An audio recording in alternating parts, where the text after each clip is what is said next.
যে আমি সকলোৱে কেৱল এই অঞ্চলতে যে পুলিচে অত্যাচাৰ কৰিছিল অসমৰ মানুহক তেনে নহয়, সমগ্ৰ অসমতে অত্যাচাৰ হৈছিল, ঠায়ে ঠায়ে অত্যাচাৰ হৈছিল।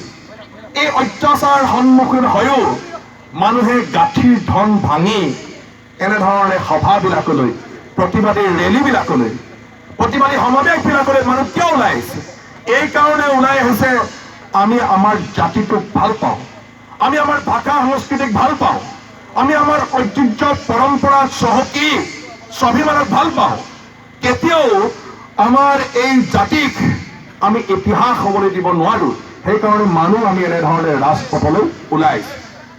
চৰকাৰে আমাক ভয় দেখুৱাইছে, চৰকাৰৰ ৰঙা চকু দেখুৱাইছে, কিন্তু চৰকাৰৰ সেই ভয়, চৰকাৰৰ সেই ৰঙা চকুলৈ আমাৰ মানুহে কেৰেপ নকৰে, এই কথা ইতিমধ্যে প্ৰমাণ হৈছে।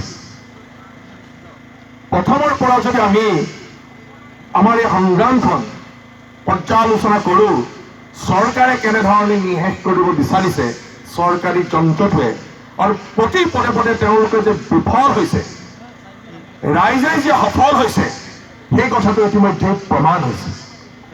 যে প্ৰথম অৱস্থাত আমি সকলোৱে জানো,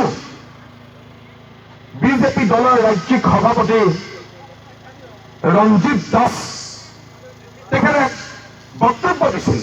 তেখেতে কৈছিল যে এই সংগ্ৰামখনৰ লগত বিশেষ এক শ্ৰেণী ধৰ্মৰ মানুহ জড়িত হৈ আছে, যি ধৰ্মৰ মানুহ পাচলি ব্যৱসায়ৰ লগত জড়িত, যি ধৰ্মৰ মানুহ কণী বেপাৰৰ লগত জড়িত, যি ধৰ্মৰ মানুহ মাছ মাংস বেপাৰৰ লগত জড়িত, তেনে এক ধৰ্মীয় তেওঁলোকে উন্মাদনা দি এই সংগ্ৰামখন নিশেষ কৰিব বিচাৰিছিল, এক সাম্প্ৰদায়িক ৰূপ দিব বিচাৰিছিল। আৰু ৰাইজে সঠিকভাৱে উত্তৰ দিলে যে দেশৰ প্ৰধানমন্ত্ৰীগৰাকী যদি চাহ বেপাৰীয়ে হ'ব পাৰে, তেনেহ'লে মাছ মাংস কণী বেপাৰ কৰা মানুহৰ কিয় জাতি প্ৰেম থাকিব নোৱাৰিব, সেই কথা মানুহে স্পষ্ট কৰি দিলে।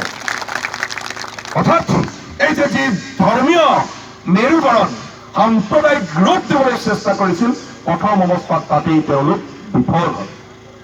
তাৰ পৰা দেখিছে যে সমগ্ৰ অসমৰ যিমানবিলাক সামাজিক মাধ্যমৰ লগত জড়িত থকা তেওঁলোকৰ পেছাদাৰী সদস্য আছে, এই সদস্যসকলক গুৱাহাটীলৈ মাতি নি সামাজিক মাধ্যমৰ জৰিয়তে, অৰ্থাৎ ফেচবুক, টুইটাৰ, হোৱাটছআপ, ইনষ্টাগ্ৰাম, এইবিলাকৰ জৰিয়তে এই সংগ্ৰামখন বিপথে পৰিচালিত কৰিব বিচাৰিছিল। আমাৰ কোনো জাতীয় জনগোষ্ঠীয় সংগঠনত, অসমক ভাল পোৱা কোনো এটা অনুষ্ঠান প্ৰতিষ্ঠানত তেনেধৰণে পইচা দিয়া পেছাধাৰী সামাজিক মাধ্যমৰ লগত জড়িত থকা কোষ নাই, সংগঠন নাই। কিন্তু জাতিটোক ভাল পোৱা, ৰাজ্যখনক ভাল পোৱা আমাৰ শিক্ষিত ছাত্ৰ ছাত্ৰীসকলে সঠিকভাৱে জবাব দিলে, তাতো তেওঁলোক চৰমভাৱে বিফল হ'ল, ৰাইজৰে তাতো সফল হ'ল বুলি মই ভাবো। তাৰপিছত আপোনালোকে দেখিছে যে ঠায়ে ঠায়ে শান্তিৰ সমদল বাহিৰ কৰা হ'ল। সেই শান্তিৰ সমদলত ক'ৰ পৰা মানুহ আহিছে, ক'ৰ টকা পইচাৰে মানুহ